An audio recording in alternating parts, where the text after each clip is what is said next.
So during the course of negotiation, that is before you get into a contract, a lot of things are said. Some of these things make it to the contract, others don't. Now, whatever we discuss at that stage are known as representations. And if they are false, we call them misrepresentations. So the representations that make it into a contract become terms of that contract. And in this video, we are going to talk about terms of a contract. The terms of a contract are duties and obligations of the parties in the contract. It's important to distinguish terms of a contract from representation. So to understand that, let's look at this case. In Ostrichs Limited v. Williams, 1957, the defendant, when selling his car to the claimant car dealers, stated that it was a 1948 model and the dealers valued it at £280 in the transaction. In fact, it was a 1939 model worth only £157, and the registration book had been altered by a previous owner. It was held that the statement relating to the age of the car was not a term but a representation. The representee, Ostrichs Limited, as a car dealer, had greater knowledge and would be in a better position to know the age of the manufacturer than the defendant. But in Dick Bentley Production v. Harold Smith Motors, 1965, the defendants sold the claimants a car which they stated to have done only 20,000 miles since a replacement engine and a gearbox had been fitted. In fact, the car had covered 100,000 miles since then and was unsatisfactory. It was held that the statement was a term. Mr. Smith, as a car dealer, had greater expertise and the claimant relied upon the expertise. Now, the one thing that becomes so obvious in those cases is that we need to distinguish representations from the terms of a contract. So in order to figure out whether something is a mere representation or a term of a contract, the court can look at the following. Number one, the general skills and a special knowledge that is possessed by the person making it. Like in the case of Ostrichs v. Williams, Ostrichs was in a position to understand cars. Number two, whether the statement was written or not.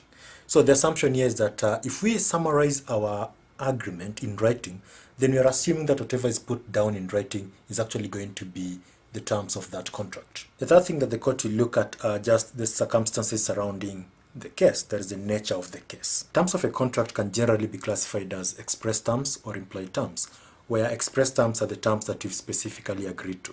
Implied terms, on the other hand, are usually the kind of terms that we may not have specifically agreed to, but the court will assume that we agreed to such kind of terms. Of course, that will depend on the nature of contract. For instance, in sale of goods contract, it is implied that the seller is going to be responsible for the cost of delivery.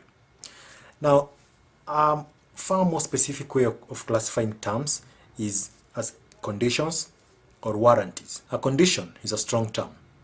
This is what we mean by that. If you breach a condition, the contract is over. Okay? Now, think about it this way. When you are buying your phone or your laptop, did the color of the phone or the laptop matter? Well, if the color mattered to you, that is to mean that if you are not going to take that phone because it has a different color, then to you, color might have been a condition. So conditions can further be classified as condition precedent and condition subsequent. A condition precedent is a condition that has to be met before the contract proceeds.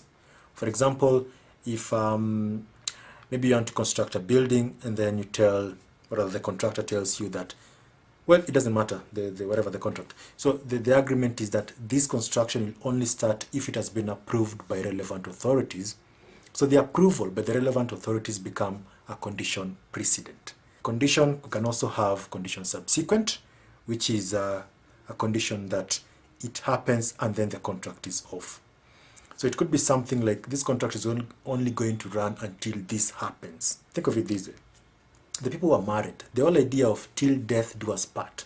Death in that case is a condition subsequent, okay? It sort of terminates the marital contract. The terms of a contract can also be classified as warranties, okay? So we have conditions and we have warranties.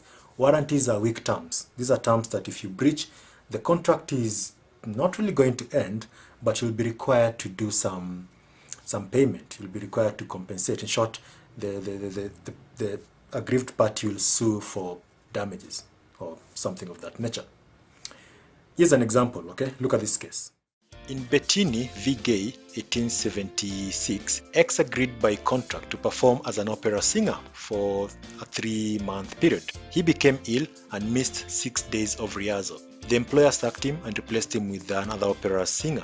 It was held that X was in breach of warranty and therefore the employer was not entitled to end the contract. Missing the rehearsals did not go to the root of the contract. Now remember, both of these terms, whether it's the conditions or the warranties, can be expressed or they can be implied. A third way of looking at terms of a contract is through what we refer to as innominate terms. Now, an innominate term is a term that is in between a condition and a warranty. It's the kind of a term that we'll only figure out whether it's strong or weak after it has occurred. Okay? What this means is that if breaching that term has a serious effect on the contract, then the aggrieved party will require some compensation. Otherwise, it's a term that you can let go. So up to there, I hope you've understood the lesson. If there is any question, let me know.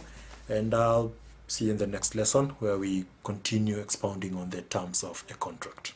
Do have a lovely day.